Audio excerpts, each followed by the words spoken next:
Here's the cover. Can he do it? Kick out at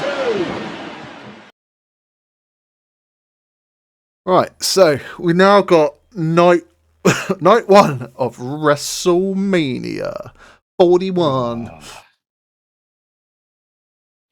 Oh, we love WrestleMania. We have mixed emotions on that. Yeah, I think we're very similar in our feelings. Yeah, I feel so. Yeah, WrestleMania. I think that's the big part of it is that. Yeah, it's really hard to be positive, but there were some really good positives and there were some really negatives. But the negatives, I think, outweigh the positives, and that's the frustration. I think there's a lot of frustration behind it as well. Yeah. So we'll go opening match. Oh, wait a minute. Hold on. I've got night 2 opening. Whoops, wrong. I've got night 1. So before we talk about night 1, there was obviously like the pre-show, and again, we didn't get to see the pre-show, but there was a massive announcement for the beginning of night 1, which was that WWE has now officially acquired AAA, which is Luchador over in Mexico. So the AAA promotion, which is absolutely huge because it opens the door to some very well-known people like Vikingo, obviously Penta, Dragon Lee, Steph, all of those people, even Andrade, have all been part of AAA. So now, like, the fact that they've acquired AAA is really interesting to me because it now gives them more control of what would be described as there's two, isn't there? There's 2 companies over in Mexico. So AAA being one, and I want to call it CML is the other one. So it'd be really interesting now to see if they have this kind of agreement like they do with TNA, where you've got some of the wrestlers crossing, or if some of the main roster guys go across to AAA. So people like Andrade already kind of hinted that it might happen. That he's leaving and he's going to go to AAA. But to be fair, CMLL is what it is. Sorry, to be fair, it would make sense if Andrade goes to AAA because obviously, other big news coming out of that is what's it? I've literally drawn. You can hear his music. I can hear his music. I can. Alberto Del Rio has been released. I wonder why. Was actually the AAA. Who was the AAA World Champion? Has been released from AAA. I don't think anyone's surprised. If you're surprised, then you clearly haven't read why or don't know his story. He was the former AAA Mega Championship holder. That's who it is. So other people that have been involved in AAA, Nick Nemeth, Dolph Ziggler. Yep. There is also the AAA Latin American Championship, the AAA World Cruiserweight Championship, which is very exciting to me because I love a cruiserweight. So that's held by Laredo Kid, who again is a massive guy out in the world of Lucha Libre, but he defeated Matt Riddle. So again, Matt Riddle's been involved in AAA. You've got the AAA World Tag Team Championships, who are held by Nueva Generation. But they also defeated people like Jeff Jarrett, Sam Adonis. So again, there's so many crossovers with like the other market. So people, again, TNA, it's just kind of opened this door massively. There's lots of things out there as well. So there's a women's championship. There's a world trios championship, which is really interesting as well. But that acquisition is absolutely huge for the world of wrestling. And I think for WWE, like I say, it opens that door now, which is what's now happened. So obviously the Worlds Collide pay-per-view has turned from a TNA pay-per-view to a Lucha Libre AAA pay-per-view, which I'm really, really excited to see. Really excited to see these guys. More interestingly, to see if they're allowed to do what they do, if that makes sense. So not have it WWE'd and restricted. So are they going to be doing the flippy power bombs? Are they going to be doing the suicide hurricane ranas? Are they going to be doing, all that kind of crazy stuff that we've seen on the traditional Lucha Libre crazy side? Yeah. Or is it going to be slightly more, I'm not going to use the word PG because I think PG is the wrong word, but is it going to be more WWE-ified? Yeah, it'd be interesting to see what happens because there's already talks they're already trying to acquire. There's like is it the Puerto Rico, like there's a council or something like brand They're already in talks about buying that. Mate, WWE and TKO, they're just buying up everything. Yeah, there's some really positive stuff about it. So things like this is really positive. But TKO, like, again, you've probably seen it in the press, and I've seen it as well. There's so much in the background about the cost of things, the advertising. Like, someone was talking about the ring and like how much advertising is on the ring mat, and yeah, like you can tell that there's a third party now that's involved. The pricing of the tickets. Yeah. Just before we jumped on, I saw a AAA. This is what I was talking about. Worlds Collide. There's a package for Worlds Collide, which was like $1,100. Yeah. To meet some of the wrestlers from AAA, and people were like, "I paid £50 last week, like to meet the same wrestler, but you're charging £1,100 now, which is just insane." Well, even then, have you seen the video of like the fan meeting Randy Orton, and he's just like, "Oh, how much?" Like Randy's like, "Oh, how much did you pay?" And like and he's just like, "Fuck." He's like, "That's way expensive." He's like, even your wrestlers think you're charging too much. But the wrestlers, I don't think the wrestlers knew about that. No, that's the other thing. I don't think anyone realised how much they were actually paying until people have come out and said, "Look, we're paying 500, 600, £1,000. You know what I mean, for nosebleed seats." But the thing, that's another problem. I don't know why they're charging so much, because you're not paying these sponsors. The sponsors are paying you.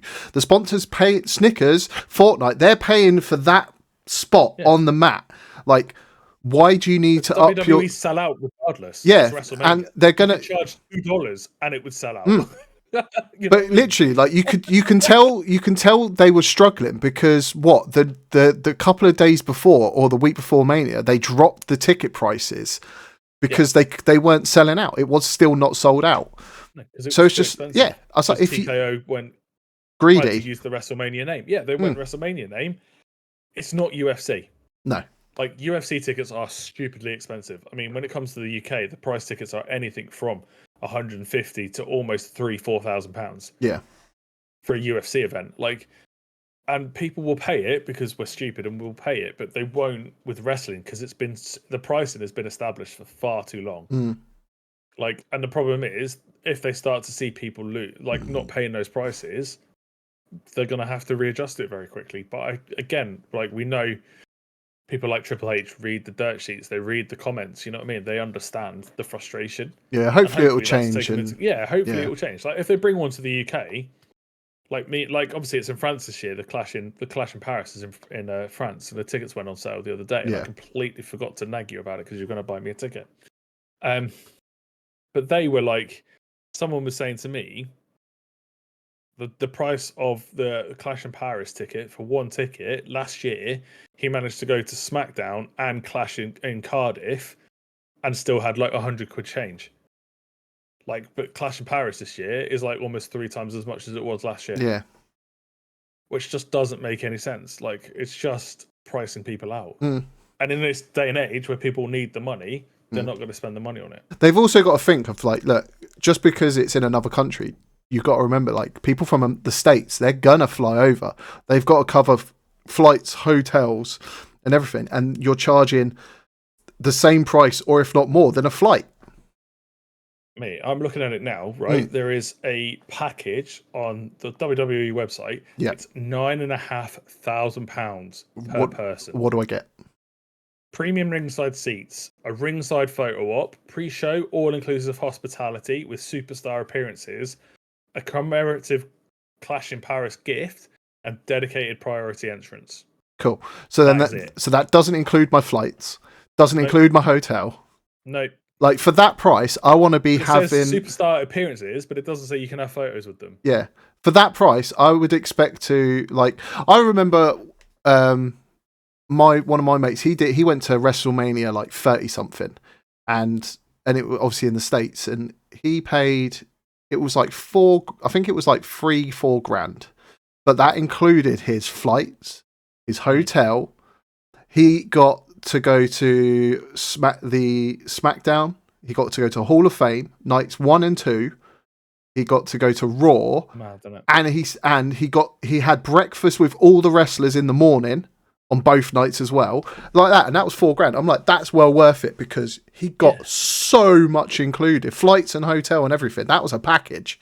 But now it's just like, oh no, you just get this stuff, and you Monday Night Raw in Paris, £5,000. But like, what's a standard ticket? 450 Is that 450 for a standard? Like, no. for upper level seating, dedicated priority pass, commemorative gift, a lanyard.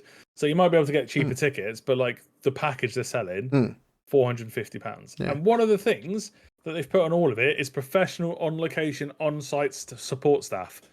I would expect that anyway. Yeah. That should Why just are you be. making that a bonus? That's not. That should just be standard. A standard thing. Yeah. That's a standard for all venues and just in general. It's insane. It's absolutely insane. Like the pricing that they are talking about. And I'm just looking now. Like it's just blowing my mind. That like just the pricing of it is. I feel like we could definitely go off like a massive tangent about prices and shit. Yeah, sorry. We'll get back to WrestleMania. You might need to cut this into like another section of about pricing. Yeah, fuck it. We'll leave it. So night one. Let's do night one. Night one. Opening match. Gunther versus Jey Uso for the World Heavyweight title. Uso. It's your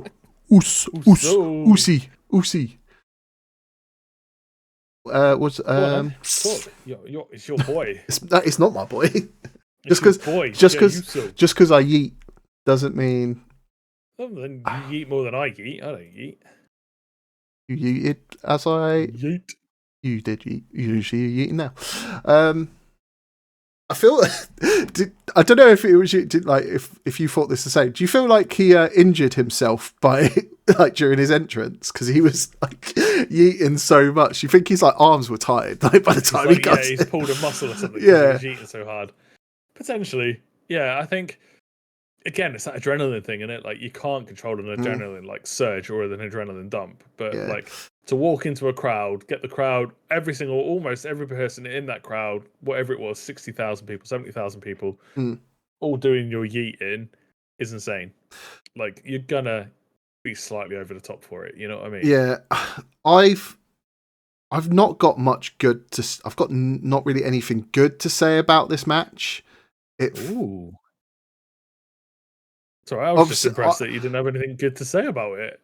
Obviously, I predicted Gunther to retain, and he should, because I could see his potential. Like, I can see his like going forward. I can see what's for him. Jey, I can't see anything after this with him retaining. I hated the finish. They should have not let Gunther tap out. They should have. Like making him tap out within literally like 30 seconds just made him look weak. They should have. They should have let him pass out. For a story, though, it was the tap out. It was the maneuver that made his brother tap out. Do you know what I mean? So I can see it from a story point of view. It's the right thing, but I get what you're saying 100%. That it made Gunther look very weak, which is not true. You know what I mean? He is the ring general and he doesn't tap, but he did tap. You're right, he tapped very quickly. Yeah. Which I was surprised about. Yeah, I also feel the spear is way too heavily used now by way too many wrestlers, and I think everybody. Jey needs to drop it like Roman does it. Let Roman do it. Don't like just you don't need to do it. Roman and Braun. Yeah, I can. And theirs two are much more better looking and devastating than yours, Jey. I'm sorry. His is very gentle, isn't it? Yeah. It's like, I'm gonna spear you. Like I can understand why he's done it because he hasn't really got much in his arsenal of way of like other than like the splash off the top rope and like the super kicks. He needed to add a few more things into his repertoire of moves, but could have been something better. Could have been toilet paper. Word of the day, repertoire. Repertoire. Yeah, I can. But something different. Yeah, but again, he elements from his family. You know, there is a story there somewhere. But yeah, so that's what I was disappointed. Obviously, I predicted Gunther. Well, we both did, and I can picture Gunther's like next like a load of opponents for him. I can't see anything for Jey. Only thing I can really see for Jey is obviously he'll probably have a rematch with Gunther after he comes back from the suspension. Yeah, which we'll talk about. But but I can't see unless like again like there's some other people that I can potentially see if it could be a possibility again, which we'll talk about. But Gunther, I could see like with some of the returns that happened this week, and even like some of the other bigger people that they're kind of like go. I don't know. It's kind of weird. Before the Raws and SmackDowns, I had a few people lined up, but it's like, okay, so they're going in a different direction for these people now, so I can't. It would have been different, but yeah, I didn't think it was that great. Like, cool, congratulations on Jay. Good for you for winning, but I was still surprised they pulled the trigger. But I think the momentum, yeah, again, it's another one of those. About it, didn't we? The momentum was there. Yeah, you know, the beatdowns and the attacks over the last couple of weeks. Yeah, I can understand again why they've done it. So they put. It was like we were shocked that they pulled the trigger at Rumble, and again we're shocked again. No one thought they were going to do it twice, but they pulled the trigger twice, and I can understand from a. Makes sense.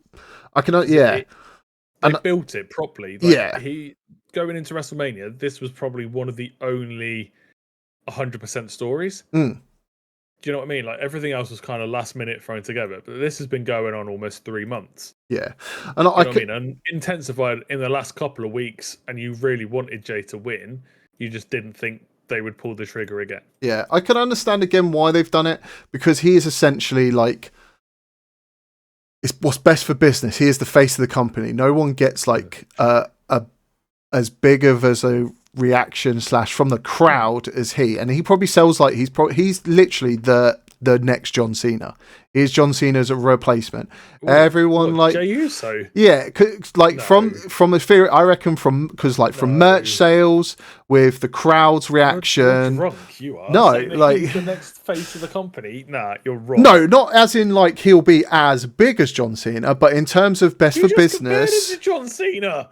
But in terms of like the entrance, no, like when John Cena was like everyone, like everyone just like I will like, relay you to Bailey.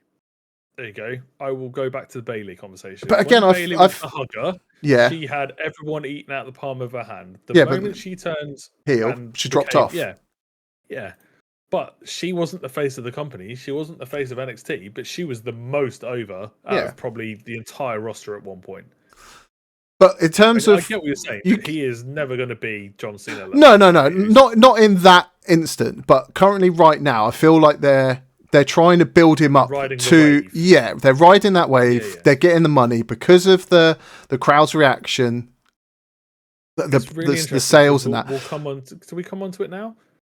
We'll come on to it in a bit. Just remind me. Like, we'll talk about Karrion Kross, and we'll come across that in a bit, and I'll there's something about Karrion Kross that came up over the week that was really interesting as well. We can get into that in night 2, because he shows up at night 2, doesn't he? Yes. We can go now. But yeah, I know what you're saying, and the crowd is absolutely engaged with him. It's just you've got to ride the coattails until they fall off, and I get that. But the thing with John Cena is, like, even after 20 years, even when he's heel now, they're still chanting he sucks.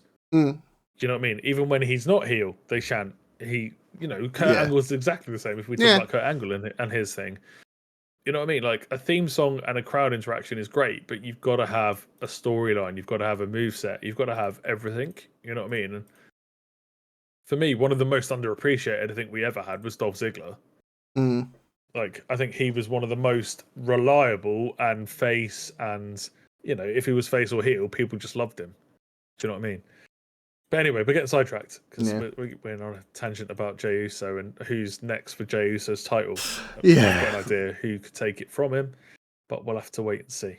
Yeah, it'll be one of those ones where the match. You're right. The match wasn't solid, but it wasn't horrendous. But it needed to be more to be the opening match, if that makes sense. And it was really surprising that it was the opening match. But again, I think from a storytelling and to get the crowd hyped, they needed a big match to start with.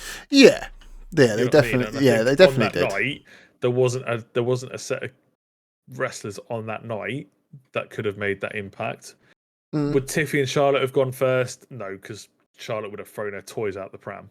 Yeah, of course she would. Like, Charlotte would never go first. Grade for the match?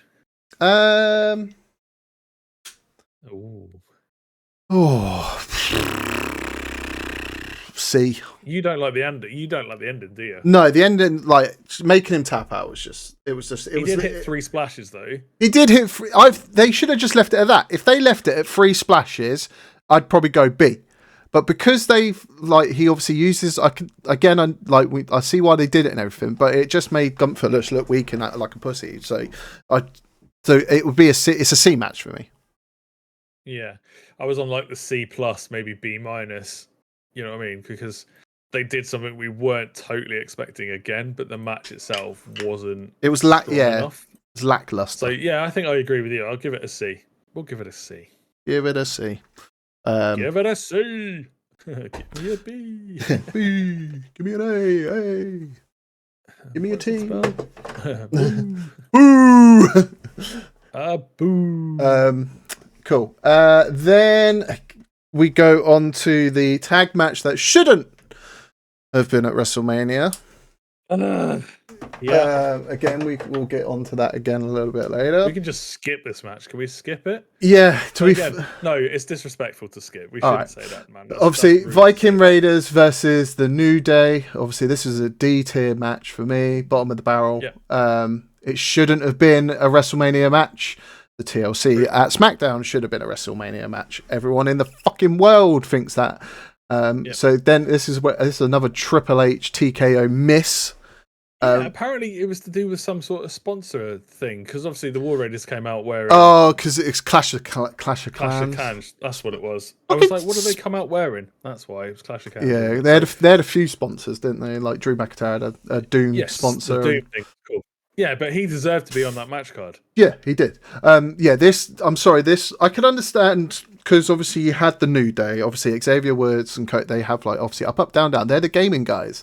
But again, this match was just not WrestleMania worthy. It was. Well, no, it could have been. There was just no build to it, and I think that's the big thing. Like, if you said to me, put War Raiders, Kofi and Xavier in a WrestleMania match for the tag team titles, I would be like, that could be an amazing match. You know what I mean? We know what the War Raiders can do. We know what the New Day could do, and New Day have done numerous amazing WrestleMania matches. This match was just thrown in at the last minute, and I think that's the problem, is that we all hated the fact there was no build to it, there was nothing to it, and they just shoved it in. You know what I mean? I think that's the problem. They just shoved it in with no build, and they expected us to be like, yeah, cool, wicked. You know what I mean? And that's why I feel bad for them, because we know that those two teams can absolutely go. Yeah. You know what I mean? But there just wasn't any go. Again, it's one of those ones. I think with the Raw tag division, it's kind of stale. It's stale compared to SmackDown. Yeah, and again, that makes no sense with what happened this week on SmackDown. So maybe with the true actually. So maybe I didn't think of that until now. So maybe with the New Day picking up the titles, maybe some more tag teams are going to come out from it, just to make it a bit more more exciting over on Raw. But it wasn't a great match. A bad match. It was good. It was okay. There was a lot of physical work from all four of them. They did. The finish was, again, it's a New Day finish, because obviously they're heel, so they're going to do it. But it was a D tier match for me. I wouldn't pass it any better than that. But that's the problem. I think it wasn't a great match because of the lack of storytelling, the fact that it was thrown in, the fact that it was put in there because it was a sponsor. You know what I mean? But I think if there was a build up to it, if it made sense to be on WrestleMania, it could have been like a B or a C match. You know what I mean? But I think the way it was thrown in there, we've all gone, this makes no sense, and so we're going to be angry. It could have been the best match of the year. Oh, it could have. And we'd all still vote it negatively. You know what I mean? But I think again, because it was one of those WrestleMania didn't really have any stipulation matches. There was only one. I feel like if they did this as a tables match, probably would have bumped up to a C plus. Yeah. If it was a table match, something. Purely because it wasn't bad, it wasn't good, but there was no reason for it to be there. All right, cool. But we did predict New Day would pick up the win on here. Yeah. So I'm not being as harsh as you. Yeah. Then we go on to, again, this was the go for a toilet break, get a cup of tea match, the Jade Cargill versus Naomi. Which actually wasn't as bad as I was thinking it was going to be. No, that's no disrespect to any of the wrestlers. We know Naomi can wrestle. Yeah. Like, we know she can go. She can do lots of amazing things. For me, the question's always been around Jade Cargill. Like, watching her in AEW, she had 2, 3, 4-minute matches. She basically just squashed everyone. And then she had like 2 major matches and left. And then since coming to WWE, she's had 8 matches, 9 matches. Yeah. And we've still not seen her go longer than probably this match. Actually, it was probably the longest match that we've seen her go. I feel like this match definitely showed what Jade, like how much of a freak Jade, of like freak of nature Jade is. Like the catching Naomi when she dived off the tightrope was beautiful. She is a powerhouse of a woman, and I feel like even like her and eventually maybe when Jordan Grace comes up, them two will probably have some really good matches. Even like her, like I think if they can pit her against Bianca Belair, they would have some really good matches. But obviously they've been a tag team, and unless they're going to do something in the future. But yeah, it was a good match. Again, everyone predicted Jade Cargill was going to win it. There was no way she was going to come back from an injury and lose to Naomi. It's good to see that they've not just dropped it like they have done with some other people, where it's just like they've had a match and then they've just dropped it and it's not continuing. Obviously, they have continued that they're going to continue this feud for a little bit longer. Because of what happened. I would give it Raw or SmackDown. SmackDown. I would give it a C. It would be a C. I would say C+. I think it wasn't quite a B tier match, but it wasn't quite the toilet break match we were expecting it to be. Yeah. You know what I mean? There was some really good spots in there, and you're right. You got to see Cargill show her power, which is ultimately her biggest thing. But yeah, I was, like I say, it wasn't as bad as the match I was expecting it to be. It was nice to see it as well. So yeah, C+ for me. Yeah. But again, it's like I haven't got much to say on it. Yeah, if you've got not much to say, you just have to say C. Yep, next. C. Next. Next was the United States title match between LA Knight and Jacob Fatu.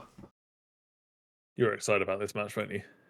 Yeah, because I was excited to see Jacob Fatu win the title. Yeah, again, I think we predicted that the title was going to change hands. And the problem with the US Championship at the moment, it seems to be a hot potato. Like, no one seems to be able to hold it for more than like 3 or 4 weeks. And then they drop it. And the fact that they've given it to Fatu, again, riding the coattails, because he is insanely over right now with the crowd. The storyline between him, Solo, is going to be really interesting, obviously, because now Tanga's out for a while because of another injury. So it's now just him and Solo. And I was reading again today, like the original plan was it was going to be LA Knight and Solo with Jacob in the background. But apparently, again, TKO stepping in because Jacob is the more front and center. They put Fatu in the match instead. Jacob which is the right decision. Yeah, Jacob. He is the hot tamale. Out of the two, he's the one that's got more going for him. He's got I wouldn't have been mad at a triple threat. No, I wouldn't. I wouldn't have. But again, there would be no story behind that. But I wouldn't have been mad at a triple threat. No. But again, I think I was kind of maybe expecting a triple threat between and Braun being involved in that. Braun's got his own title. No, Braun. Strowman. Braun. Yeah, Braun. And so have a 4-way. Yeah. You wanted a 4-way. Braun hasn't got a title. I'm wanted a 4-way. Yeah, no, Braun Strowman. Didn't win the Andre Giant this time. Anyway. Yeah, and it was good as well because both of them, they both had the crowd on their side. There was there was a lot of Fatu chants and a lot of LA Knight chants. So the crowd was definitely hyped for it. Agreed. Even though it wasn't the best crowd in general, like obviously there's a worse crowd. You weren't sold at all. Yeah, you weren't sold at all with the crowd at all, were you? Over the I didn't. No, not WrestleMania. Like Night 2 was better than the Night 2 crowd was better than Night 1 crowd. Yeah. Now I don't. We talked about it, didn't we? Yeah, I don't know whether that's just because if people were wrestled out think because there was they've too much. Yeah, there was too much on night one. Yeah, it literally went like SmackDown. It was like Hall of Fame to SmackDown to NXT Stand and Deliver straight into night one of WrestleMania, and I think it might be maybe people were less energized. Yeah. Especially because the Hall of Fame didn't finish till 3-4 a.m. in the morning. And then NXT started at what, 10 o'clock? Yeah, something like that. Like 10, 11 o'clock in the morning. So again, but the NXT crowd was amazing. Yeah. But that's where I think the problem was. All the energy went into NXT, rightly so. And then they went to night one and they were exhausted because you're right, they've gone SmackDown, Hall of Fame, NXT. You know what I mean? And even if they didn't do Hall of Fame, I think they put all of their energies into the first one, into NXT. Yeah. I don't know, man. It's a weird one, isn't it? It's tough, but the crowd on day 2 was a hell of a lot better. So whatever they gave to everyone when they came in, maybe they just chucked Red Bull at everyone. But yeah, noise. Okay. But it had some really good, like obviously like Jericho kicking out of the BFT. Was that the mid-air BFT as well? The mid-air BFT, yeah, that was a really nice spot. Obviously we got the usual. Fatu doing his beautiful moonsaults. He's doing his couple of moonsaults that he does because he can't just do one. He'll do a few. I want to see his old dirty moonsault come back. What was his old dirty moonsault? Which is where he jumps from the second rope onto the side of the rope, but he moonsaults off that rope. Okay. And he did it when he first started with WWE, but he couldn't. For some reason, he wasn't hitting it clean. And they've stopped him using it by the look of it. But yeah, that's what he used to do.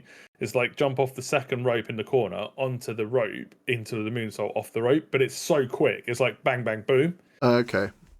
And maybe it's like a health and safety issue. Maybe it'd be something to do with the ropes. The ropes are tighter in WWE. The ropes are different to like the TNAs and the Indies. So I think that was the problem, is that he couldn't slow it down enough. I'll send you it one day. I'll find it. But yeah, he used to do like a really dirty, what I call a dirty moonsault. Which looks a lot more powerful because it's so quick. It's literally like bish bosh bosh, and no one has time to move. But for a big guy, he does do a very pretty move. It's very good. But yeah, no, I enjoyed the match. It had some really good spots. We both predicted, and I thought it was time that Jacob Fatu held a title. And it makes sense that it's the United States title. Yeah, to start I think with. So. And again, it opens up the doors to those conversations around Braun Strowman, around Solo Sikoa, around, even people like Andrade, Carmelo Hayes, The Miz. You know what I mean? There's a whole wealth of people to do it. The question is now, though, where does LA Knight go? Depending on does he now go into the main title picture with Jey Uso for a little bit? Yeah, you've got two massively, insanely over guys.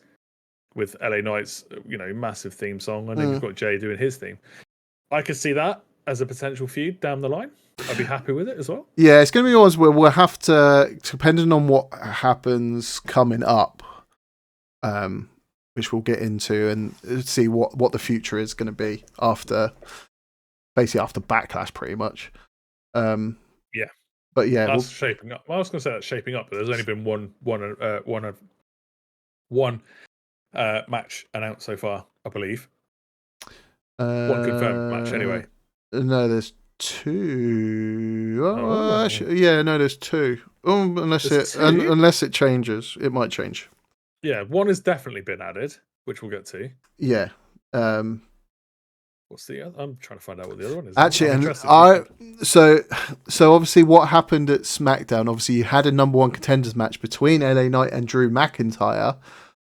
Obviously, yes, Damian Priest taking out Drew, which means Drew is now the number one contender, which would confirm that. Spoiled the rest of the week. It's fine. We'll get into it. Which would confirm their match, but it could change based on some other factors. Which there's a few that have come out of it. Yeah, that we could talk about, like for Backlash. But like I say, for Backlash right now, there is only one confirmed. Yeah. But based on the actions of what happened in WWE this week, in Raw and SmackDown this week, there's definitely more to come. Yeah. But anyway, we always do. We're grading it. It's probably my first B. Ooh. B plus. Yeah, I'd agree with that. Like it's a high B. It's a good high B. Not B plus though. No, then this was probably my favourite match of the night. Was Ray? This was the WrestleMania match. This was Ray Phoenix versus El Grande Americano. Obviously, should have been Rey Mysterio. Rey again announced on the pre-show that he was injured. Yeah, he was injured. We went into WrestleMania not knowing that he was injured because we didn't get the pre-show. No. So I told you, didn't I? And you were mad at me for like semi-spoiling it. You were like, "Oh, you spoiled it." It's like it wasn't a spoiler because it wasn't. Well, no, because it was because we didn't get it. Yeah, well, no, I remember we were talking and we were saying because we saw that in like him, obviously Rey Mysterio getting like taken out from a match. It's just like, oh, and we both were saying, I was like, oh, I said 100% it's going to be Ray Phoenix, and you were more like Dragon Lee. But yeah, I really like this match. Again, what I call a WrestleMania match. So WrestleMania has to have some, not comedy matches, but like different matches. So like the Johnny Knoxville, Sami Zayn match, for instance. Yeah. That to me is a WrestleMania match. It happens once a year. You know what I mean? It doesn't mean anything, but it's entertaining. Yeah. This is also obviously because we didn't get the kickoff show, or any of the pre-show. This is where we learn that WWE's acquired AAA because obviously Vikingo is in the crowd and kicks El Grande in the face. It was great. Yeah, I forgot to say that we did say that on the Standard Deliver that they didn't do the typical NXT. Here's the latest kind of signing, but actually they did it at WrestleMania instead. They did it with Vikingo because Vikingo is part of AAA. Yeah, he ends up kicking El Grande in the face. Yep. Can I just say springboard 450? Is it a springboard 450? It's like a moonsault 450 that he does. Yeah, it was like it was a reverse. Where is Chad? Yeah, where has Chad Gable been hiding that? Yeah, a reverse 450 senton. Where has he been? AAA. That's AAA in a nutshell. Has he been? That's what got really excited about it. Has he just been like? He's got to have been like practicing that. He got trained at AAA. Yeah, he's got to have been like practicing that move for like weeks and weeks to hit that. It was beautiful, and like, again, no one fucking saw that coming when he got up there. Obviously, everyone knows it's fucking Chad Gable. Chad Gable doesn't do these moves. No, but if that was on night 2, that would have got the biggest pop in the world. Like, I just rewatched it just now. It's dead. The crowd is like, ooh, but if that was night 2 or even on NXT, the crowd would have just lost their mind. Yeah.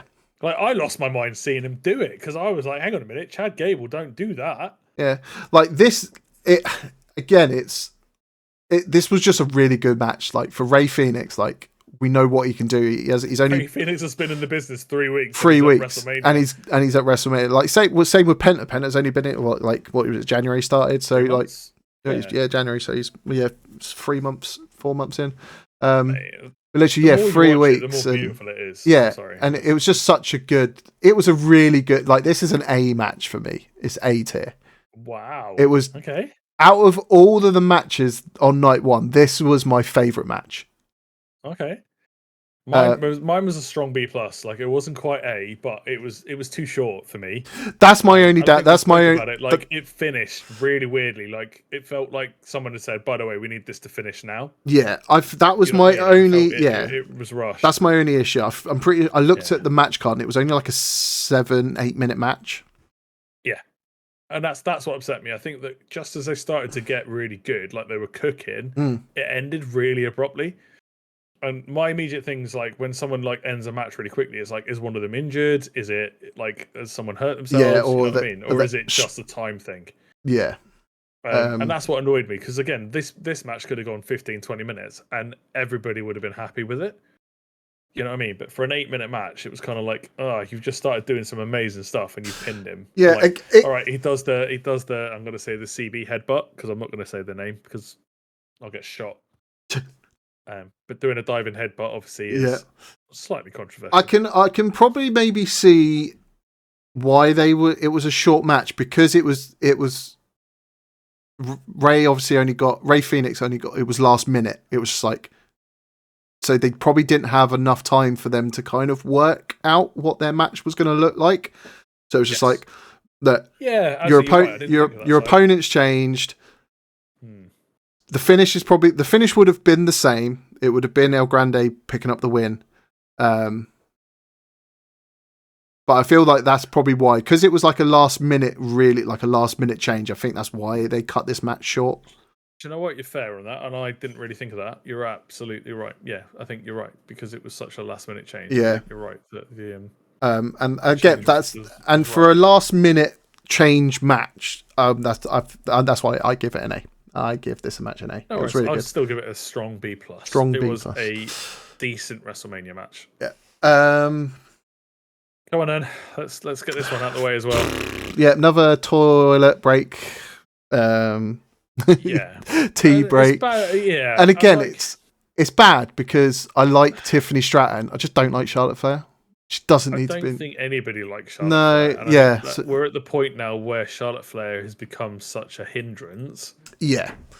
Obviously, the build-up's been interesting. Yeah, it's been okay. Like they've had some good mic work.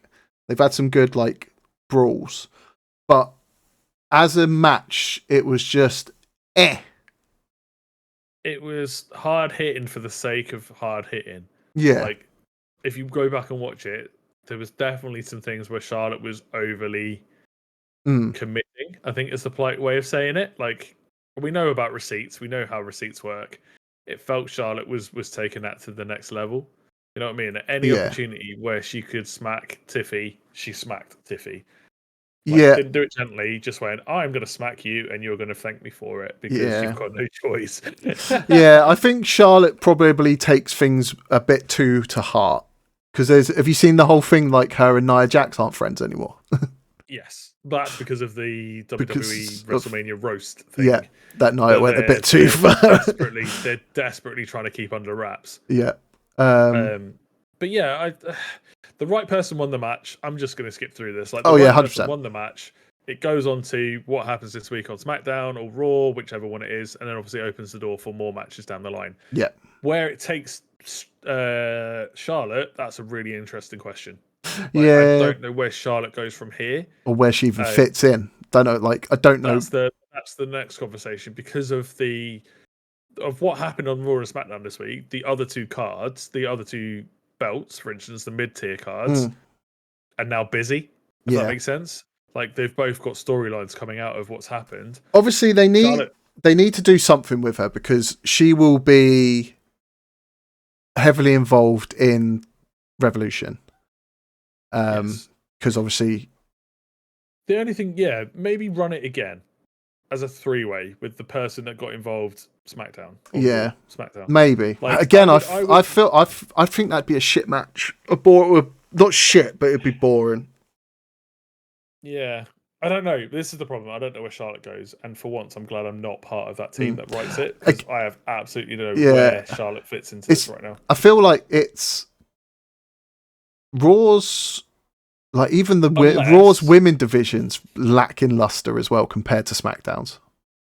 Yeah, unless she drops the title to Charlotte at the next pay-per-view because of interference, and then Tiffy goes off and has a storyline with said person again. I think that's the only way to really do it, if that makes sense. For Charlotte, like I say, right now, I cannot put Charlotte into anything.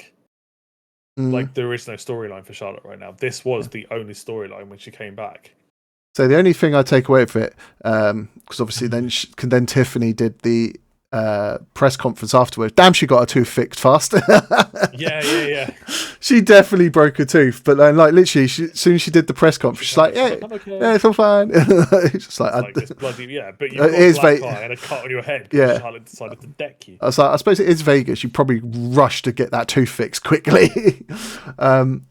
Charlotte looked really slow, and I will say she did not look compared to Night 2's returning superstar. We'll get to that in a minute.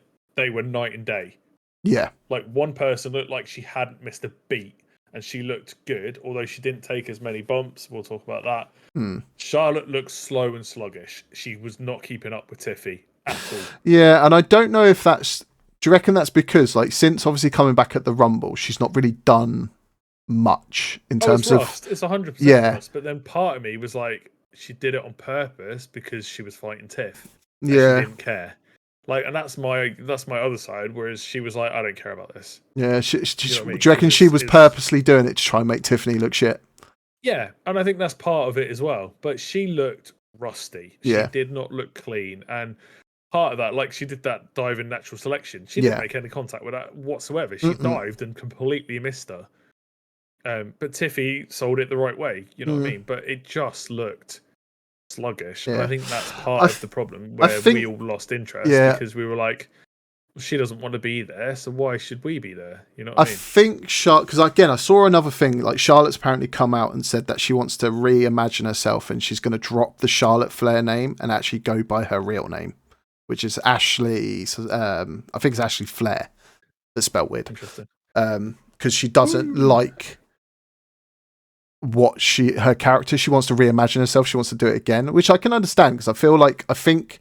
But you don't need to go to that level. Yeah, I think she's Bayley's come to done it. realization that she's not the queen. Like That nobody likes her anymore. yeah, and no one likes you. You're not as good as you were. No. Back in Charlotte Flair is a heel, full stop. Mm. Like, she cannot play face. Like, she connects the best, she wrestles the best when she is a heel. Mm. Like, name one time when Charlotte has tried to be a face and people have resounded with her. You can't. Whenever she is heel, everybody respects her, and that's what we expect from Charlotte. You know what I mean? Yeah, She's never going to be Rick, because Rick could flip between the two really well. Yeah, I think maybe she does her best work when she is a heel. Yeah, I And feel unfortunately when she has a belt. I feel like because what's going on in her personal life, I think it's affected her. I feel like if it wasn't, if it was like a good while back and she had time to she's kind of gone through this personal shit, gone straight back into work, and it's still affecting her. So I feel like this time is definitely wrong for her.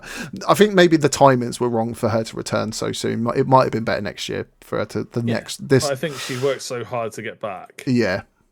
You know what I mean? And there's that thing of, right, I've been out for a year, I need to get back to what I'm doing. I 100% get that. But I think you're right. I think she should have taken a step back, but it's WrestleMania. You know what I mean? You then have to wait another year to be at WrestleMania. Yeah. But has it damaged her reputation by doing this match and doing it the way she did it? I think so. Probably. I think more than people are likely upset with her. Yeah, I think more people are upset about the standard of her match. That wasn't a Charlotte Flair match. No. Let's put it that way. Again, D. Yeah, it was probably the weakest of all the matches, including like the New Day match. Like this for me, like I say, wasn't a Charlotte Flair match. I'm kind of It wasn't a Tiffy match, but I'm kind of glad it was on night one. Tiffy's great. Yeah, I think Tiffy's great. Does she need the belt to carry on being great? I don't think so, but I think Charlotte needs a belt to continue being Charlotte. Does that make sense? Right, then we go into the last match of the night, the main event: CM Punk versus Seth Rollins versus Roman Reigns. Go for it. Obviously, the best match of the night for me. I think someone said to me it was like a cinematic masterpiece. It was very well told. Like the whole match was very good. There were some really good spots for it. You got what you wanted from it. So you got the big finishing moves, you got the big moments, and then you got that big thing at the end, which I don't think any of us were ready for. I didn't see that. I didn't see him turning on both of them. That's the big thing. It was one of my. It could happen, and it would be great to see because it would just be like because it would just make things more crazy. But in terms of like entrance, I loved Roman's entrance. Roman's entrance was quality with the pictures of all the Samoan legacy, all that kind of stuff. Seth's was pretty awesome as well with the flamethrower. Yeah. And then turning into the white Jesus that we know that he loves. Obviously, CM Punk with what's the band called again? The song's obviously Cult of Personality. Living Colour. Obviously, Living Colour being there doing Cult of Personality was great. Obviously, he was coming out with Paul Heyman, which was great. It was all good. Everyone was happy singing a song. Yeah, we got the old back when they were together, where it's just like Paul Heyman pulls out his watch, and it's just like, check it for clobbering time. It's clobbering time. It was great. Like, all three entrances were wicked. Like they all had a really solid intro. You know what I mean? And Yeah, but even then, like when they went into the match, I think this was the crowd's most excited match as well. They were most hyped, I think, for this match. I And think a that's lot what of makes a good match is yeah. when the crowd is fully into I it. think a lot of them probably took naps, like they slept through most of the night to get prepared for the triple threat, and woke the fuck up when this happened. Because the build up for this match has been very like personal, hate fueled. Obviously, Seth's hatred towards Punk. And Roman to an extent. Yeah, to an extent. The personal hatred towards like the Seth's got personal hatred towards Punk because Punk left 10 years ago. Seth hated it. Obviously you got the whole stuff with the Shield. You've got Punk coming back, getting his WrestleMania headline in WrestleMania for the first time in his career, having Paul Heyman by his side. Like, it's been, the build up for this has been great.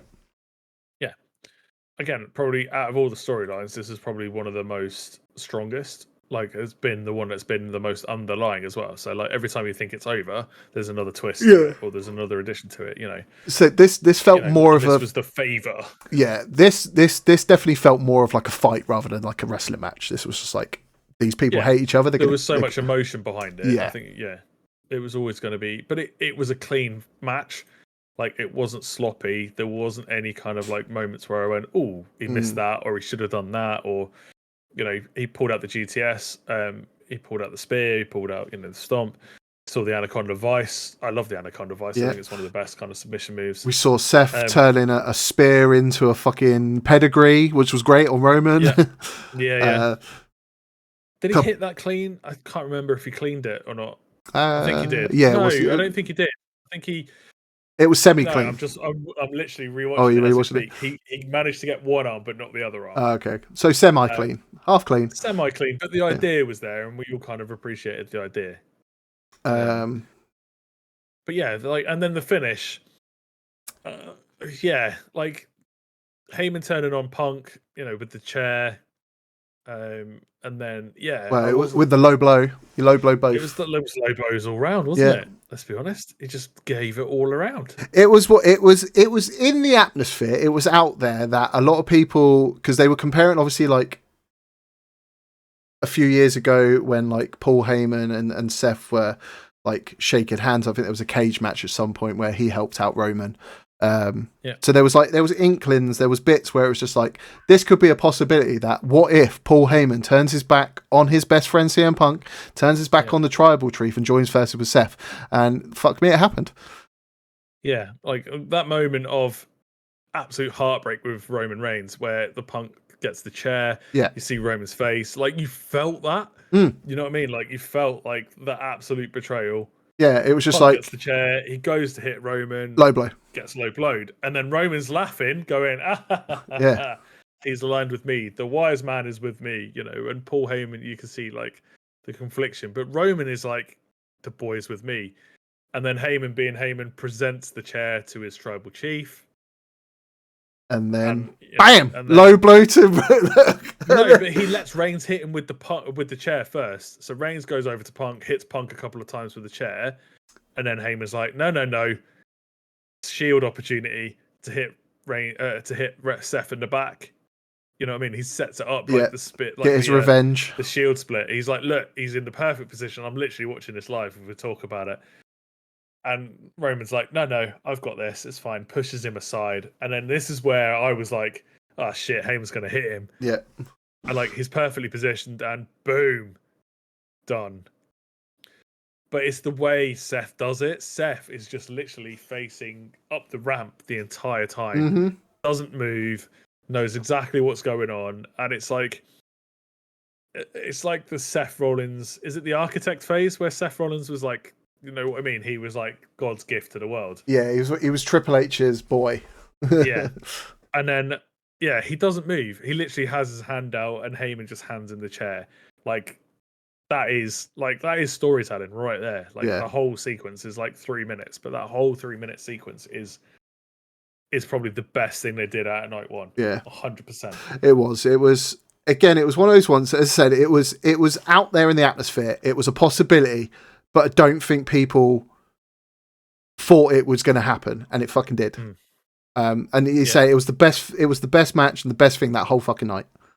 Yeah, 100%. It basically saved WrestleMania Night 1. 100%. 100% saved WrestleMania Night 1, and it was all that everyone was talking about the next night. Yeah, like everyone was talking about it, all of and how bad that pay-per-view was. But the one thing that saved that Night 1 was that match and that last sequence. Yeah. And again, storytelling wise, it now opens the door. Like, obviously, we go into the conversation in a bit. Yeah. About what happened on Raw. Mm-hmm. But that's Night 1. What would you give that match though? Before we finish. Oh, it's a star. Like, Star.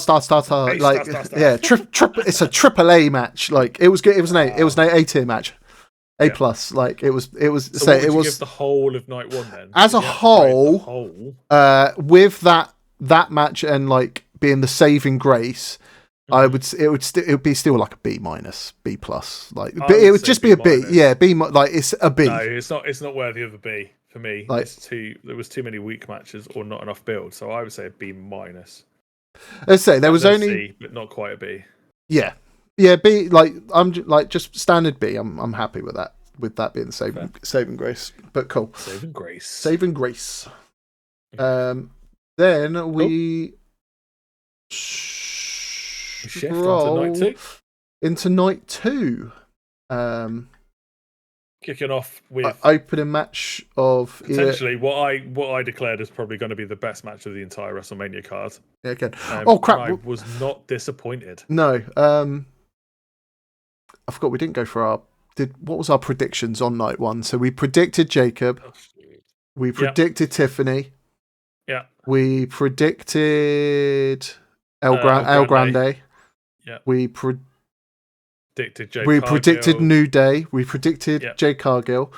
And then I said CM Punk, and you said did you say Seth? We might have to, I think I said Seth. It might have to do a go back. Or you need to go back.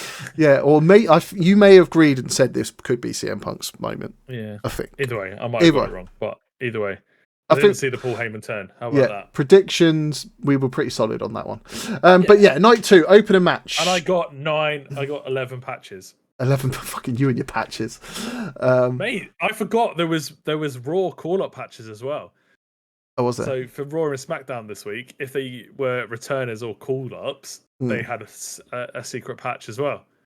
Did you see someone... Came up on my Twitter feed. Someone was like, look at this Raw patch. And I was like, I forgot about the patches. Someone in the crowd, I don't know, did you send me it or did I just see it online? I think I just saw it online. Someone had like this awesome Stone Cold Smoking Skull t-shirt, and someone backstage saw him wearing it and said, I want your t-shirt. Can I trade you for it? And basically traded him one of the patches.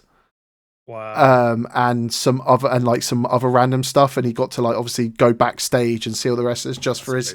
Obviously, he got given another t-shirt, got given some t-shirts and he was like getting changed in between like the trailers. But he got given one of the WrestleMania patches, but he wasn't told whose it was, but he got given one just for his t-shirt. Amazing.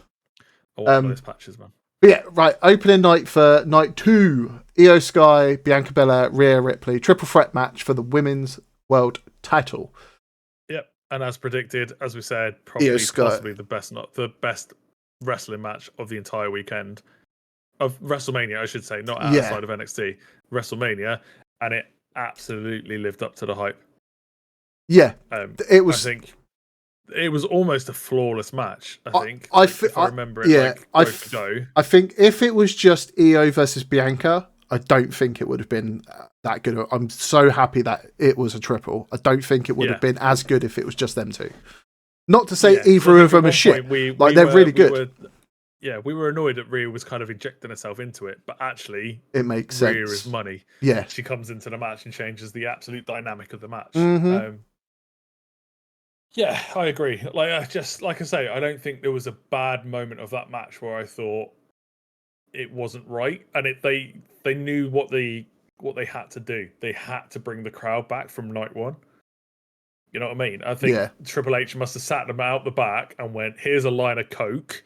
go out and have fun and absolutely smash it, because all three of them just absolutely brought was the A game. It was really interesting to me as well, because like you think like, so like these are three faces of the company, but reaction wise, so when they're going through, obviously doing the announcements, like introducing each one, Bianca gets the boos out of the three. Yeah. But she plays into it really well by like doing the old Hogan cup in the ears so she can really hear it. She does the little thing where she's kissing her ass thing as well. Yeah. Like the sassy black girl thing. Yeah. Which I find really funny, because she does it in such a weird way. So essentially, like Bianca's now playing the heel part in this match. Yes. But yeah, it was good. Like they worked really well together. Again, it's three women, all with different backgrounds. You've got Io Sky, who's essentially the flippy, jumpy running around. You've then got Genius of the Sky. Yes. You've then got like Bianca, who's essentially a powerhouse, but then like, and Rhea's kind of in that category as well. I would love to know who's stronger between the two of them. What, between Bianca and Rhea?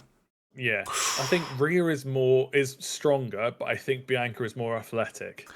Yeah, I think Bianca could do more of the flippy stuff. She's definitely Bianca's. Look at her husband. That's what I'm gonna say. Bianca's definitely not as like built as when she first started. When she first definitely slimmed down and become more athletic. Yeah. But I think she is. Yeah, the Bianca is definitely more athletic, can do more of the flippy stuff. But I think Rhea is stronger. Yeah, and I'd love to see that sometime. I really enjoyed the finish as well. With Bianca, getting the KOD, going for the pin, and like the camera angles just on those, and out of nowhere, Io moonsault. Io does what Io does. Yeah, which is just come out of nowhere. Yeah, out of nowhere, you see a moonsault lands basically on Rhea Ripley. Yeah, that last sequence was mad, because she went for the Riptide. The Riptide got countered. Yeah, she turned around and got the whip out. That whip was insane. That noise was mental. Not as good as the elimination chamber whip, but still good whip. No, yeah. Went into KOD, pinned, but then Io flew out the sky and then pinned Bianca, which I thought was interesting as well. So although she landed more on Rhea, she rolled over and pinned Belair. I definitely feel Rhea definitely got winded in that moment, because she got folded a lot more. But yeah, no, I thought there was a lot of counters, like from like all their finishing moves getting countered after counter after counter and after counter. Didn't stop. There wasn't a moment where you could catch your breath during that match. Like all three of them just ran at 100 miles an hour. Yeah. I like Io, and we were talking about this in the NXT one in Stand and Deliver, where Io's connecting to the crowd now. She's playing into the crazy thing where she's doing that thing all the time. So she's now connecting to the crowd. Rhea is just Rhea Ripley, isn't she? Like she is. She is Mammy. Where she can just turn a match. Easy A. Easy A. It kicked 100%. Off night 2 the way night 2 needed to kick off. Yeah, after night one, the crowd was absolutely into it from the moment it started to the moment it finished. And the right winner as well. I think more importantly, 100%. I was expecting an interference. I was expecting a return for like Kairi Sane or Asuka or someone. Yeah, I was just let it go. Yeah, I was expecting either interference or them to be like, oh, but look who's at ringside. Here's Asuka and Kairi Sane. But it didn't need it. No, like it legitimately didn't. Looking back at the match, it didn't need it. It was almost, like I say, a perfect match from start to finish. There was, I think, even Dave Meltzer gave it 5 stars. It was amazing for him to give anything 5 stars. Yeah, for WWE. But yeah, no, 100% an A. 100%. Then we went into one of the funniest matches of the night. Yeah, for me, just because of that selfie moment. Yeah, it was. It's the only stipulation match of the entire Mania weekend. Yes, the Sin City Street fight between Damian Priest and Drew McIntyre. So this is where we get our second sponsored entrance with Drew. Yeah, with Dune Eternal, whatever the new one's called. Which he looked cool. It looked cool. Kano from Mortal Kombat. Yeah, I liked it. It was one of those ones where I was a bit like because the camera was like back here, and I was just like, "What the fuck's that on the ramp? What is that? What is it?" And it was literally just a pile of rocks with like the Doom guy's helmet on there and stuff. I was like, "No," but it was a good entrance. Um, And then obviously, and Damian Priest had the guitarist from fucking Slayer. Great. yes. Love it. Yeah. Again, the problem with that is, and there's no problem with it because Slayer are wicked. They should have announced to the crowd who he was. Yeah, I feel probably like You know what I mean? I think people didn't realize it was the guy from Slayer. If people went, "Oh, by the way, this is the guy from Slayer, the guitarist from Slayer," people would be like, "Oh shit, yeah, that's cool." Yeah, I feel like but a lot. They just went, "Oh, it's some old guy." Yeah. To be fair, I think a lot of that crowd probably doesn't even know who the fuck Slayer is. Yeah. Yeah, but still announce it. You know what I mean? Like put it up on the screens or something. Yeah. You know what I mean? Like the screens could have literally just had a bit of text on it that say, "This is, the guy from Slayer," and then obviously Damian Priest's like background could have come on. But yeah, again, it was kind of cool. Even I took a minute, and I only found out because the commentary told me who he was. Oh, as soon as I saw him, I was like, "Oh, that's that guy from Slayer." Don't know what his name is, but yeah, like. No, but it was quality to have again another live performance. Yeah, it was, and it had comedy in it with like McIntyre hitting Priest with the steps and then grabbing a fucking cell phone to take a selfie. It was great. That for me was one brilliant. of the best things about WrestleMania weekend. Is just playing into Drew McIntyre. Obviously, he won the Slammy Award, didn't he? Yeah. Against Chelsea Green for best social media presence. And that photo, I'm looking at that photo right now. Literally, the caption is just "still bored at work." And I don't know if that was his phone or someone in the audience's phone. It was. Apparently it was his brother. Ah, there you go. There you go. But still, what a moment to do it at WrestleMania. Yeah. And carried on the story of what they're doing. It was a decent match. Like it wasn't violent in the sense of like it was a street fight. So I expected more things to be set up. Yeah, it had some really good moments. Obviously, there was a razor's edge through the table. We had the Future Shock DDT on top of the ring steps. Drew's back was definitely battered for most of that match. But yeah, it was. Took some bumps, didn't he? Yeah, again, I wish like Priest tried to do Undertaker's old school, but it was just like old school and he got pushed. And that was brilliant. Yeah, I'm just like, don't do old school. Like, leave old school alone. He does it though. It's part of his. It is part of it. Yeah, but again, it's just Drew just went. No, I'm not interested in that. Get off. Yeah, you knew it was going to happen. It was just like, look, you're taking old school way too long. Like, I think because I don't know if he felt Priest like grabbing his head as well. Yeah.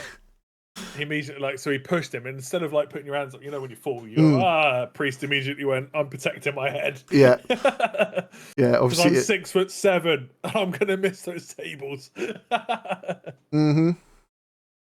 that was probably the best spot I've seen Priest do for a long time. Like going through a set of tables. Go for it. Was wicked. Then obviously we had some like chair setups propped in like the corner and stuff like that with delivering that Claymore. The finish, the when finish. he put the chair in front of his face and did the Claymore was what you expected from the match, which was brutal. Yeah, you know what I mean. I feel like I think there should have been more. I wish there was a little bit more brutality through the whole match, but like it was still good. What would you rate it? Yeah, B, solid B. Yeah, maybe a B+ because of the selfie. Yeah, just adds it. I'm gonna go B+. Yeah, just for that kind of like surprising moment. Yeah, I'm gonna give it a B+. Cool. I'd agree. You? No, I'd agree. Yeah, B+. Then we roll into. Yeah, this fucking never saw this coming. The Intercontinental Bron Breakker, Finn Balor, Dominic, and Penta. Which I think we said when we did the predictions show, we said that this could potentially be one of the best matches of WrestleMania. Yeah, and even then, I think we both said Bron was going to retain because it was one of those matches where we were kind of up in the air that it was just like, where does the storyline go? Yeah, it's like we could see, Finn. We could see, maybe this is where Finn's going to pick it up, or like, and then we were kind of questioning: is Penta are they gonna give the title to Penta? He's only been in it for 3 months, but then fucking hell, he's got a match at WrestleMania 3 months into the company. But out of all of them, said that about Phoenix having it after 3 weeks. Yeah, exactly. But out of all of the people we talked about, no one predicted Dominic Mysterio picking up the fucking win here. We didn't even mention him in that. We were just like, we were talking about Bron, we were talking about Finn, we were talking about Penta. Yeah. We never talked about Dom at all. But nobody is disappointed in that result.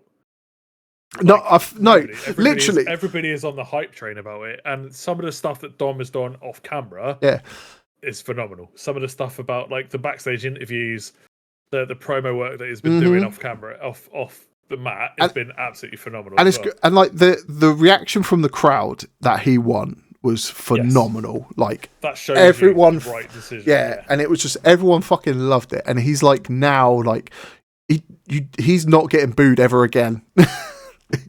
No, there was a commentary about it where it's like, right, everyone stop booing him now and everyone start cheering him and drown him out. Yeah. Like we were drowning him out with boos, but now let's drown him out with cheers. Yeah, but this is where it's really confusing, where the crowd can suddenly switch so quickly. Like everybody hates Dom. Dom is like a scummy bag, but we're all cheering him for winning the title. It doesn't make sense. And it's, you know but we're all doing it. We're all like, yeah, Dominic Mysterio, he's a hero, and it's like, but he shouldn't be. No, you know and it was like, we shouldn't be cheering this guy. Yeah, it was good because it was like obviously we all sort of like obviously with Finn and Dominic was like they were going to team up for majority of this entire match, which they did. Yeah. And then it got to a point where I think what was it? Dom was going to do a 619 and Finn catches his leg. Yes. Yeah. And then that's where it was just like, okay, right, this is the turning point where it all goes off. Yeah. You get what was it? There was like obviously Carlito gets speared. Carlito gets speared. He did the little run though, but he ran away. Yeah, he did the run. Like, no. Yeah, and then he gets a super spear through the Spanish announce table from Braun. That spot was wicked as well. Again, that had a really good spot where you kind of knew the spear was coming, but you were like, is he gonna like gauge that distance? And Braun, I like a spear where people go completely vertical, and Braun literally went like a torpedo, didn't he? He just literally went straight across. But again, I felt like this was like also like another spot that you didn't really see coming because it was just like, right, Finn's obviously he's done his coup de grace. He's obviously done his slingshot blade. He's kicked him into the ropes. He's done the coup de grace, and then again the camera's perfectly positioned on Finn pinning Braun, and then out of nowhere, Dom comes in with a fucking frog splash. Yeah, and very EO Sky just comes just out of nowhere, frog splash. People are like, "What the fuck?" And then bam, 1, 2, 3, and picks up the win. It's just like, fuck. Wasn't expecting that. Yeah. Oh my god, they pulled the trigger on Dominic Win picking up the Intercontinental title. The entire crowd went mad. And the crowd lost their shit, and it was great. Yeah. Everyone loved it. Yeah, it was brilliant, and it'll be a very interesting. Again, storylines coming out of that. Yeah, and again, it's both Finn and Braun. Yeah, it's that Jey Uso thing of like no one saw this coming. No one thought they were going to pull the trigger on something like this, and they fucking did it. And it was brilliant. Agreed. Really good match as well. Like got to show off some of the Penta. Got to show off a little bit. Finn got to show off a little bit. And part of me was like, Finn deserves another title run, but does he now chase Dom for the title? Yeah, obviously with what happened. Yeah, Breaker, where does Braun now switch his attentions to Jey? I mean, obviously we know what happens coming into Raw, so maybe again it's a different conversation down the line. But it was a really good match. So what would you give the match, sir? I'd go A. Feel like it. Yeah, I'd give it a solid A. All right, I was close to a B plus. I wasn't quite at the A. It's one of those. What I think it's B plus, but I think with the finish, it pushes it into an A. Yeah, I think with the finish, us not knowing about the finish, I think you're right. But I'm going to stick with a B plus. I think if it turned out that if we predicted Braun would win, it would have been a B. But yeah, with the ending, it pushed into an A for me. It was great. And then we had the obviously we were like, oh cool, so the Randy Orton segment, he's going to come out, do his open challenge. I predicted Rusev to return. I was wrong. You predicted, who did you? I can't remember. Did you say? I can't remember who you said. Obviously we're none of us. No, yeah, we didn't predict this. We're all sitting there waiting. It's focused on that, and then fucking say his name, and he appears. Clap, and he appears. Fucking Joe Hendry turns up with the TNA title. Turns up to face Randy Orton, open challenge. A TNA superstar turns up at WrestleMania. Yeah. for a match is crazy. Just insane to say that out loud. It's never happened in the history of fucking wrestling. Obviously, we've had TNA people turn up at Royal Rumbles, not a Mania. Yeah. Not a Mania, and it showed how far the company's come probably in the last 18 months. Yeah, it just showed because if the right person as well from TNA, it just shows that if Vince McMahon was still in charge, this would never have happened in a million years. Never have happened. But what a pop for Joe Henry! Huge pop! In front of 62,000. You know what I mean? And everybody clapping, doing the arm waves. Even Randy Orton, even Randy Orton didn't know it was Joe Hendry that was coming. He literally had no. He said See, I've had conflicting reports where it was him that chose Joe Henry for the match. Oh, was it? Because I've seen ones that were saying he literally didn't know who was coming through those doors. No, I heard that Randy handpicked Joe Henry. Interesting. Because of seeing what Joe Henry's done and the momentum that he has and stuff. Yeah. And there's that moment where the entrance starts and you see Randy and he smiles and chugs along with it, and he's that for me was the confirmation that he made the right choice. Yeah, because he just heard the crowd reaction and Randy just went, yeah, that's solid. This kid's going somewhere. I say kid, Joe Henry's into his 30s now, and he must be. No idea how old he is. Let's find out. So it wasn't much of a. There wasn't much. What, Joe Hendry? There. Mm-hmm. There wasn't much of a match. It was a WrestleMania match. It was just it was a WrestleMania moment. It was, and it was a brilliant moment. It was funny as fuck. With Joe Hendry doing his little turn to the camera smile, and then bam, RKO out of nowhere was comedy gold. Brilliant. Yeah. It was just. There was that WrestleMania. It was a WrestleMania match. Yeah, it needed to happen. Yeah. And then Randy and then Randy Orton does the little turn camera and smile was brilliant. It was just a perfect. It was a perfect WrestleMania moment. And Randy's came out and said he's literally said it was perfect. It was it was the best, and he even said doing the little turn around camera smile thing. He's I couldn't have asked for a better WrestleMania opponent outcome, and it was just fun to do. Especially for his 20th WrestleMania. Yeah, and then what's annoyed me is people are oh, they buried Joe Henry. Oh, look, they've tarnished it. It's no. Don't be stupid. No. First of all, they've opened the door to TNA at WrestleMania. Second of all, Joe Henry was the most over person in the entire wrestling world. And you think Joe Henry... For the last 12 months, apart from maybe Tony Storm, there is no one else on his level. No one else can say... I've come from literally I've walked out at WrestleMania with a different company's title belt round my waist. Mm-hmm. No one can say that. He's the first. No. Obviously, it will probably set up for future, but he's the first ever person to ever do it in the history of the company. I look forward to the day that Joe Henry joins WWE, which will be potentially next year. Potentially his contract runs out at the end of 2025. I could probably see if it's he could be the guy to take over Femi's title in the NXT to start with.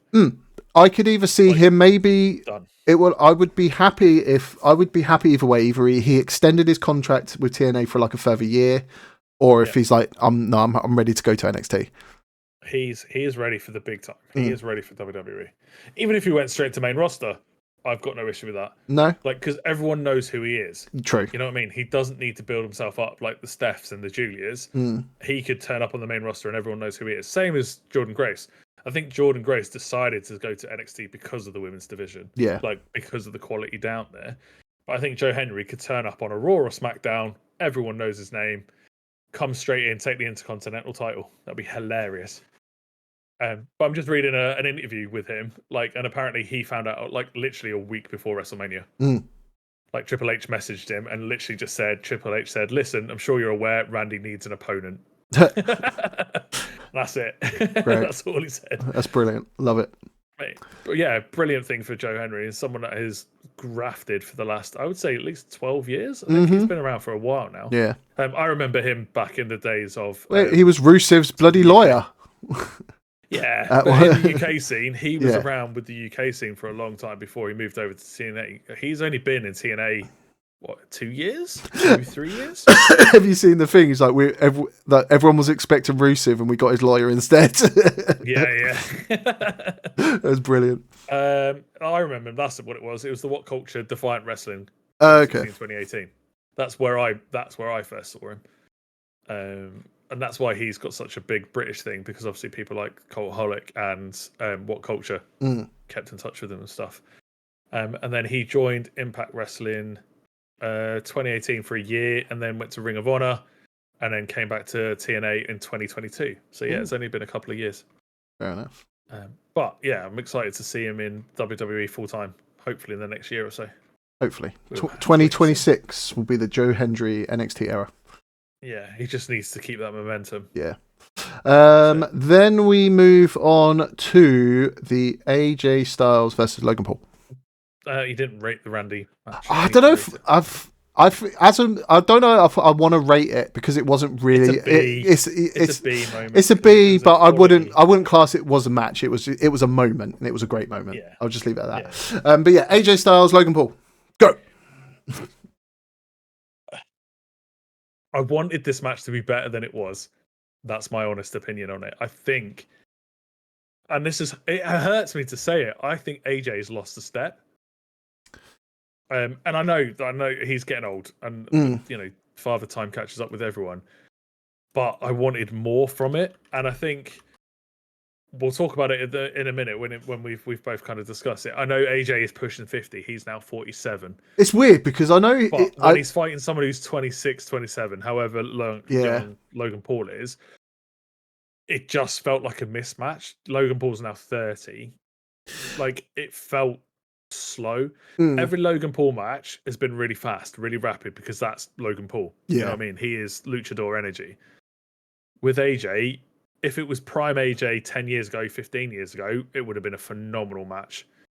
I just think it was a little bit slower. Yeah, I can agree. I think more than I wanted it to be. Yeah, as you said, it wasn't a bad match at all. It was just slow. Like the crowd, like even like I don't know, it was just like there was a lot of like booing, obviously like poses and taunts from Logan, and the crowd's reaction. It was just such and such. It was just like, but as you say, yeah, it wasn't a bad match. It was just slow. Yeah, it just wasn't quite the level of. But part of me, because obviously what happened with Karrion Kross at the end of that match, and then the conversation with Karrion Kross with AJ after the match, part of me feels that it was story based. So Karrion's like, I need the old AJ. We need that guy to come out. You know, all that kind of stuff. And I'm like, actually, the way you're saying it makes the match seem that way. Like he wasn't at his full potential because he didn't want to be. Yeah. And I just think, I mean, for me, AJ, I think he said it himself. He's probably only got another couple of years, if that, because he's pushing 50. But he's not able to do the flippy stuff anymore. He's not been able to do that stuff. Yeah. And his physique isn't that built. He's built now. He's not the skinny, like athletic guy that he once was. But against someone like Logan Paul, again, I like his finisher. I think it's a really unique finisher, and he pulled it off on AJ really well. The pulverizer. And I think we talked about it before, that he needs to make sure that he gets the right opponents to do it. And I think AJ, being a stockier guy, showed that he can do it. But yeah, I like it. I like that finishing move. I want him to drop the whole, like, because obviously every Logan match, he's had one of his lackeys, one of his people come out and interfere or do something. I just kind of want Logan to stop doing that. Like, stop having your friends turn up and your business partners turn up at matches to like do something. Just like, I'm just. He did come out though and say like he is wrestling now full time. Yeah. So like, but I'm more excited to see, because I'd love to see him go with people like Penta or Phoenix or Dragon Lee. You know, those kind of, even El Grande Cappuccino. Yeah. I'd happy see him go like with Dominic Mysterio, because they're basically similar physiques and they're both small. But yeah, I just. Do you know what? Logan Paul and Nathan Frazier would be disgustingly insane. Like the speed out of both of them. Even Logan and Bron Breakker. Just someone with a bit of pace to run around the ring, do the flippy stuff. Yeah, it'd be mad. It'd be insane. So I think the door's open for Logan Paul to be. I think he just needs to drop the whole having your friends turn up at your matches. Just stop that whole gimmick shit and just focus on the matches. Agreed. Overall score, C. Yeah, C at best. Yeah, but again, like, is it storyline for AJ to be that slow? I think if Karrion Kross didn't come out, So we know it's kind of been, because then we got okay. This is a story based match. We're seeing where this is going. It would have been like a D, a high D. Yeah, but no, I'm happy with a C. Cool. Next match. We have the women's tag team match. Your favorite titles: the Liv Morgan and Raquel Rodriguez versus Lara Valkyrie, and then obviously again this happened on the kickoff show, which we didn't see. Yeah. Bailey got it was on night one. It was on night one, wasn't it? Which I don't know. I can't remember what it was. It was night one. She was attacked. I think she was attacked. We didn't know this. So we get so who's Lyra Valkyrie going to tag team with? We did talk about this, and you said it would be great if it was Becky because of like they're two Irish people, the Irish connection, and everything, and lo and behold, and we had confirmation that Becky was there because obviously we saw her reaction to Seth winning, and lo and behold, Becky Lynch, the man. Oh. And her original theme music. And her original, Death Rebel, not touching. It wasn't touched. They're listening to us. They're listening to the people. Stop touching people's music. Touching the music. Yeah, I was so happy the music was the original music. Yep, she's returned. It's nearly, I think it was 11 months to a year since she last wrestled. Obviously signed a new contract because her contract expired. Mm-hmm. The match, however, wasn't great. Like, it didn't feel the only thing I took away from this whole match is you could see the difference between like Becky and Charlotte. Yes. We talked about this on the on night one. Like the difference was night and day. Yeah, like Becky did not look like she'd missed a day of wrestling. Exactly. Like there was no ring. There's no. There was been out for as long as Charlotte. There was no rust on Becky Lynch's like ring ropes. There was no rust on those ropes for her. It was. Although I did send you that message that apparently Becky only took 2 bumps during the entire match. Oh, did she? I've not actually gone back and had a look. I'll have to go back and watch it. Yeah, we need to go back and have a look at it. But apparently she only took 2 bumps during that entire match. Which, if true, is still phenomenal. It didn't feel like she was restricted in any shape or form. If I can remember, I think probably the reason she probably only took 2 bumps was I'm pretty sure that Lara was like spent majority of the time in the ring and kept Becky on the ropes, which probably makes sense. Why she only took 2 bumps that whole match. Did the right people win? I can't remember. Did we say? Did we say Bailey? We said that they would drop the titles. Okay, so it counts. So it counts. We said they'll drop. We said they'd drop the titles to Lyra and or whoever it would be. And at the time it would have been Bailey. Obviously not now. But we were confused why it was Bailey, and then obviously storytelling brings in Becky. That makes sense. That's fine. But broke my heart that you dropped Bailey into nothingness at WrestleMania. Yeah, it's interesting. I'm not happy about. Yeah, I don't know. I'm just trying to figure out what the reason you would drop Bailey from having her WrestleMania moment. Why would she not be at Mania? And for no offense to Becky, for Becky Lynch, if that makes sense. Yeah, I love Becky. Everyone knows I love Becky, but to push Bailey out the way for Becky is a very Charlotte move. Oof. Oof. Yeah, it's one of those ones where it's a hard.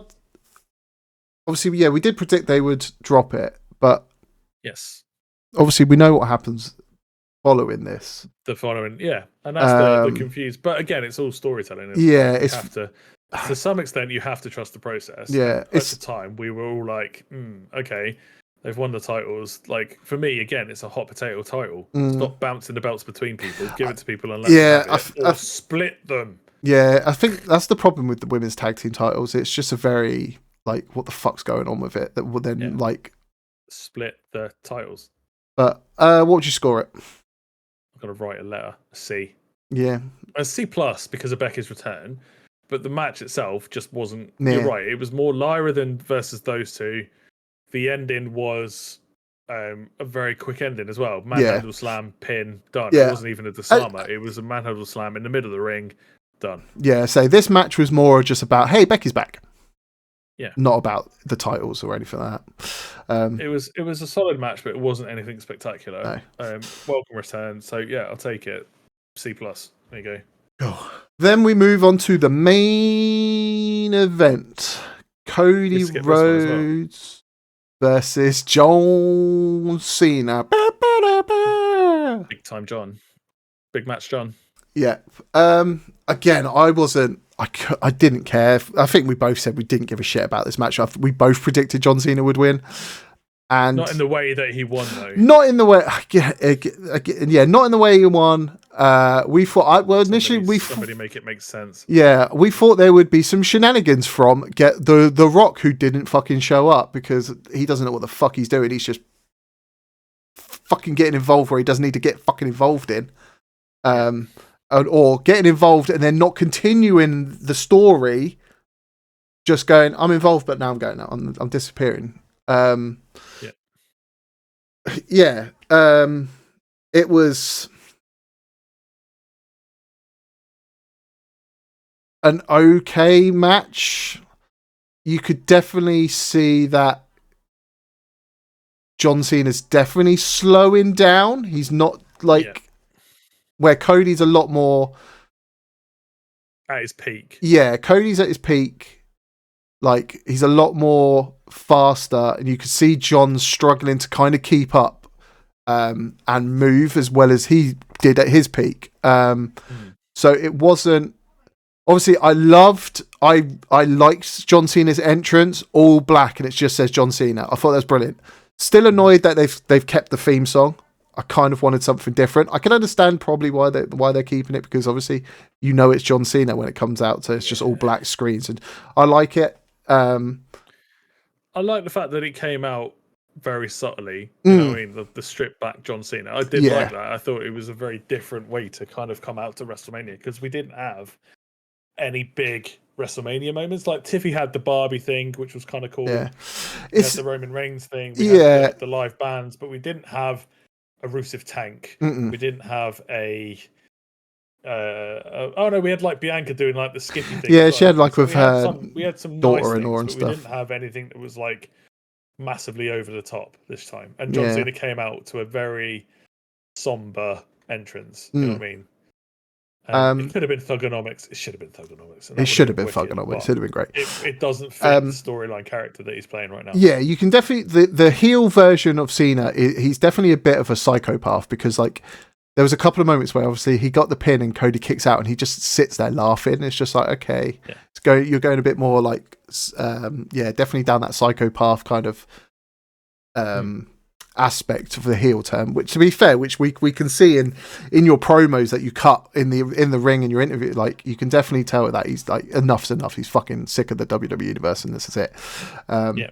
He's ruining wrestling. That's the point. But obviously, we all expected that there would be shenanigans and it would involve The Rock. But no, it was fucking Travis Scott. Like, fuck off. For whatever reason.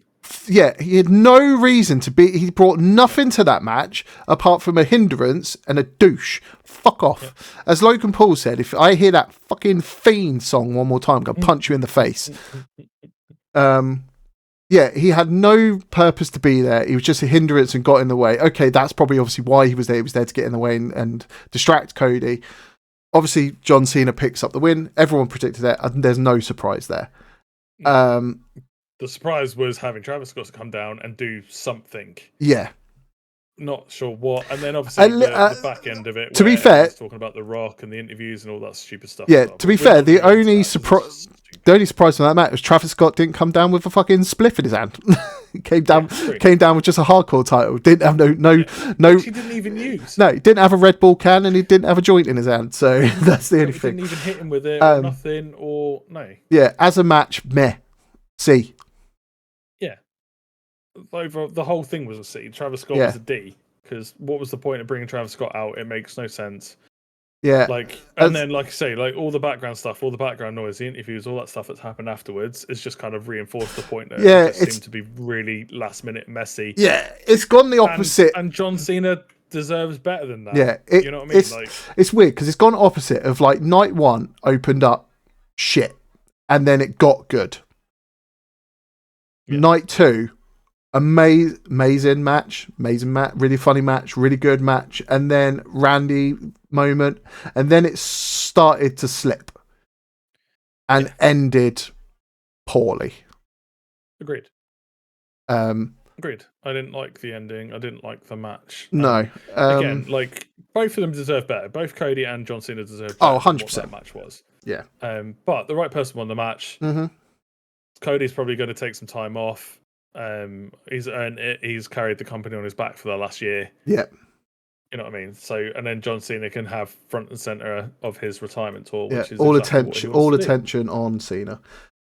Which I have no issue with, and what we've seen so far this week was probably the right thing. But yeah, we was really disappointed with the end of the match because night 2 was so good. Yeah. Up until that point. And it's annoying because if they continued that momentum, I would have said night 2 would have been a B plus. But it's the thing is, it has to be a B plus because night 2 was subjectively better than night 1. Yeah. So like we can't have them both at B because it's not because night 2 was better. Yeah, none of them at A. No, it's a B plus. Yeah, night 2 was a B plus, and night B 1 minus, was probably B minus, C plus at best. But yeah, it was an interesting weekend, wasn't it? Let's put it that way. It was. Yeah. That's all I can say about it. It was. It was an interesting weekend. We got some interesting stuff out of it, some interesting storylines out of it, some new title changes. But again, not all the titles were put on the line. I know some of them were saved for this week. Some of the matches were saved for this week. Mm-hmm. Which we'll talk about. We'll talk about that next.